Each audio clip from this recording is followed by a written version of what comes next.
5ই August আমাকে ধরার পরে তখন মুশতাক আহমেদ সেটা নিয়ে একটা পোস্ট দিয়েছিলেন এবং সেটাই ছিল যথেষ্ট।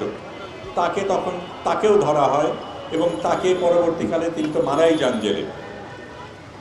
আমার কি হয়েছিল সেটা নিয়ে আমি বলতে চাই না, কারণ আমার যা হয়েছিল তার চাইতে অনেক বেশি নির্যাতিত অনেক মানুষ হয়েছেন। সবচেয়ে বেশি নির্যাতিত হয়েছে বাংলাদেশকে যেইভাবে টর্চার করা হয়েছে সেইটাই আমাদের মনে রাখা দরকার। আমি কেরানীগঞ্জে থাকাকালীন যেহেতু ছিলাম, সাংবাদিকতা করি, আমি সেই সুযোগে বিডিআরের অনেকের সাথে আমার দেখা হতো এবং যেটা প্রতি মাসে হতো, কাশিমপুর থেকে কয়েকশো 800 খানেক বিডিআর মানুষজনকে কেরানীগঞ্জে আনা হতো পায়ে শেকল পরা, এবং যেটা আমাদের আইনগতভাবে নিষিদ্ধ, সেইভাবে তাদের আনা হতো। সেখানে এক রাত তারা থাকতো, সেখান থেকে তাদের আদালতে নেওয়া হতো।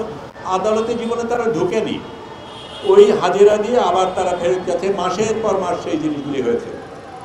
বহু মানুষের সাথে আমার দেখা হয়েছে, তাদের সাথে কথা হয়েছে, এবং তখন আমি যখন প্রশ্ন করি আমাকে বাইরের থেকে বলা হলো এটা নিয়ে কিন্তু কাজ করো না, এটা এতই স্পর্শকাতর যে এটা নিয়ে কথা বলাই যাবে না।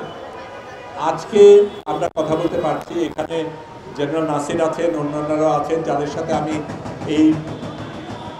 এর আগের সরকার থাকাকালীনও কথা বলেছি। আমরা বুঝতে চেষ্টা করেছি কিভাবে একটা দেশকে বিদেশের কাছে এভাবে বিকিয়ে দেওয়া যায়, এবং সেই বিকিয়ে দেওয়ার স্বার্থে এতগুলি মানুষের জবাঞ্জলি দেওয়া যায়, সেটা আমরা ভাবতে পারি না। এবং একটা দেশের রাষ্ট্রপ্রধান কিভাবে তার নিজের দেশকে এইভাবে বিদেশের কাছে হস্তান্তর করতে পারেন, এটা আমার কাছে বোধগম্য না।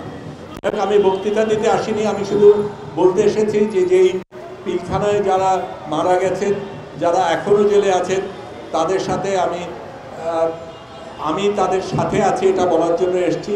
এবং আমাদের এই সংগ্রামে আমি সারাক্ষণ থাকবো, আপনাদের সাথে থাকবো, এবং আপনারা এই লড়াইটা চালিয়ে যাবেন সেটা আশা করি।